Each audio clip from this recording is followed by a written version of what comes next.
If your coin total is mudded after Team of the Year and you want to get some back, make sure you check out MMOXP.com. Their link is down in the description. They're very fast, they're very cheap, they're very reliable, and if you use my code Rema, you can get 5% off all your orders. This supports the channel greatly, and I do very much appreciate it. So what's up guys, my name's Ash and welcome back to a brand new video. In today's video guys, I've got some updated custom tactics and player instructions for the 4-4-2 formation. This is a formation which really helps me see out games and really see out those close encounters, and it actually helped me get 18 wins yesterday even though I wasn't playing that well. So this formation is super solid to help you win those extra games that you need to win. But just before we get into today's video guys, I'd very much appreciate it if you could drop it a thumbs up, as that does really help with the YouTube search algorithm. Also subscribe to the channel if you are new so you never miss out on any videos like this one, and don't forget to turn on notifications so you are notified when a video is posted. And with all that aside guys, let's get right into today's video. So starting off with the custom tactics guys, for the defensive style I like to use balance. This is because it still gives you the greatest control when you are defending.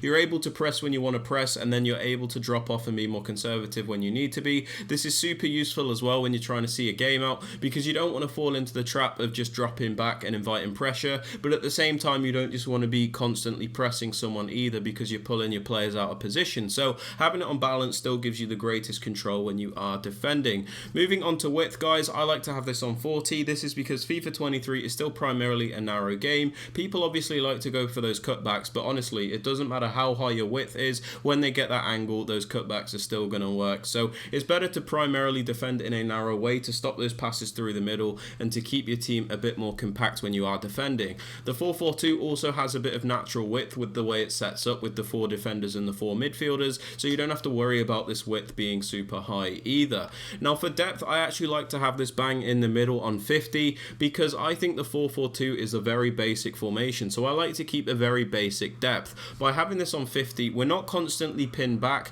but at the same time we're not pressing too high up the pitch either, so the players sit in a weird natural position where it's hard for your opponent to choose what to do, because they don't know whether to just through ball or they don't know whether to try and break you down. You're just very balanced and it's very difficult to work through, believe it or not, especially with this formation. That being said, if you want to up the width, the depth or lower it, that is also completely up to you, but I suggest just going bang in the middle. Now moving on to build up play guys, I suggest having this on balanced. This is because again it just gives you the greatest control when you are building up the play when you have the ball. You definitely don't want to use something like fast build up with this formation, because your players just go darting out of position. If you lose the ball, you're in trouble, and honestly it doesn't really suit this formation all that well. So I suggest just using balance, because again it gives you the most control when you are building up the play.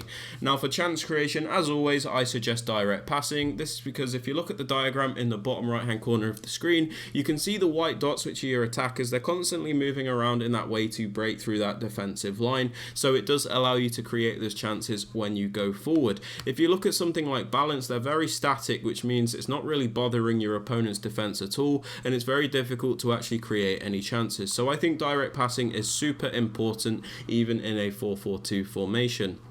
Now moving on to attacking width guys, I like to have this on 48. This is because the 4-4-2, although it's still a slightly wide formation with the left mid and right mid, I don't like it being too wide because your players feel too far apart from each other. So I just have this on 48, so it's still got a bit of a narrow feel to it, but you also have that natural width, and I think it just works very well where your left mid and right mid, they're still primarily out wide, but then they don't feel too disconnected from the rest of the team, if that makes sense. So I have been really enjoying using this width on 48.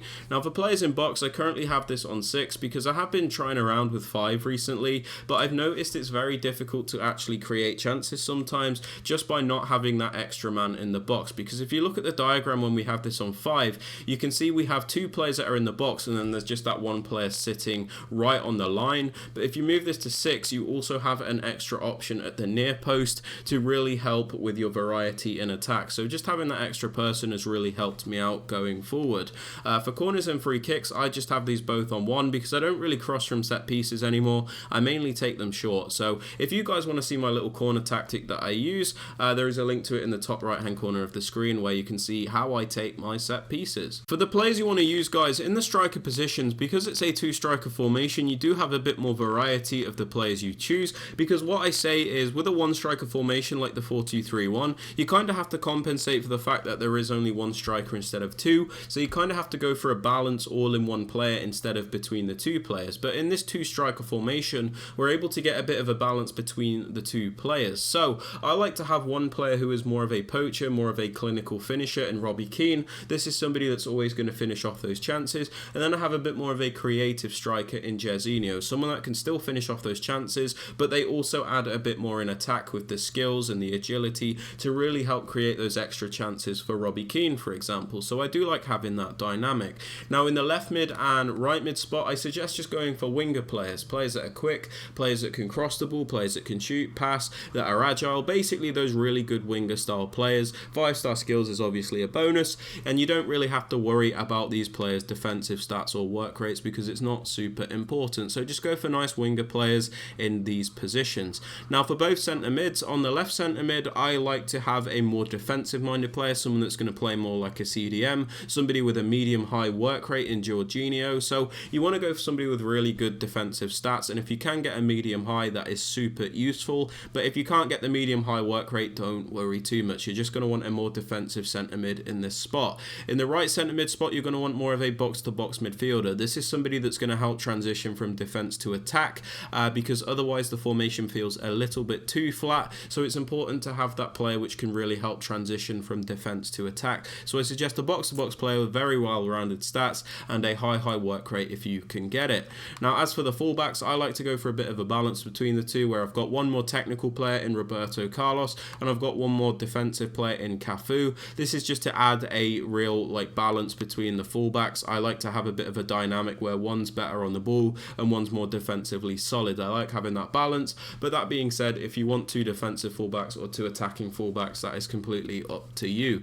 Now for the centre backs and goalkeeper, these just need to be as good as you can possibly get them. Now for player instructions, guys, on the left striker, my more poacher striker, I have stay central and get in behind. We have him on stay central because we don't need this player drifting off to the wings, as we've already got wide players in this formation, so we can have them to stay central so they're always in those positions to help finish off those chances, and they're always where a striker could be. If you have them on balanced whip, sometimes they drift off and they don't really get involved, so you want them to stay central so they're always in the correct position. On the left striker, which is the more poacher one, like I said, I also have get in behind, because I want this player to always be making those runs so they're always getting the best chances. It's important that this player is always in the position to finish off those chances because they're our main goal threat in this formation. On the right striker, our more creative striker, I just have stay central because I don't want this player drifting off to the wings. I want him to stay central so he's already in the striker position, and we leave everything else alone because I don't just want this player to run in behind all the time. Sometimes I might want him to sit a little bit deeper to help transition from, let's say, midfield to our striker. So sometimes he can act as another midfielder to set up Robbie Keane. So we do have a very nice dynamic there. He does also make those runs in behind when we need him to, but he's just a more varied player, which is super effective in this formation, which is very basic by default.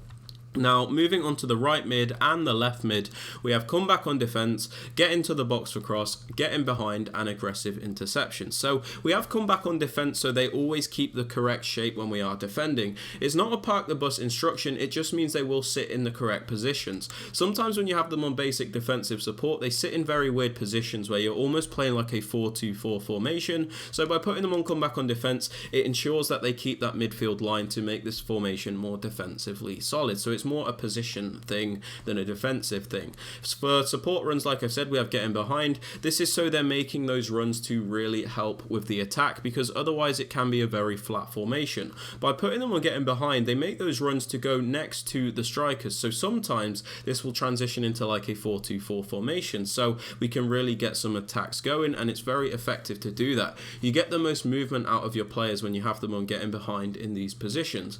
We have them on getting to the box for cross because we want them to make those transitional runs to get involved in the attacks. If you have them on balanced crossing runs, sometimes they're very conservative, they don't get involved, and they just kind of sit there like passengers. When you have them on getting to the box for cross, they will make those runs into the penalty box, so you have extra options in the box. Doesn't mean you have to cross the ball to them, it just means they are getting involved. We also have aggressive interceptions on these players because I kind of treat them like throwaway defensive players. They're kind of like the first form of defense for me. So by having having them on aggressive interception, sometimes they can just win the ball back by being super aggressive, and then your opponent doesn't even reach your defensive line. So it can work very nicely. But yeah, that is what I have on the left mid and the right mid. Now for the left centre mid, the more defensive centre mid, we have stay back while attacking, stay on the edge of the box across, and cover centre. We have him on cover centre because we want him to cover those central areas, as we've already got players covering the wing. We have him on stay back while attacking because we don't want this player to go forward. They're a defensive player, so it's important we have them back. And we have them on stay on the edge of the box across because let's say they do decide to go forward, it means they won't dart into the penalty box. They will always sit outside, so if we do lose the ball, they're ready to pick it up.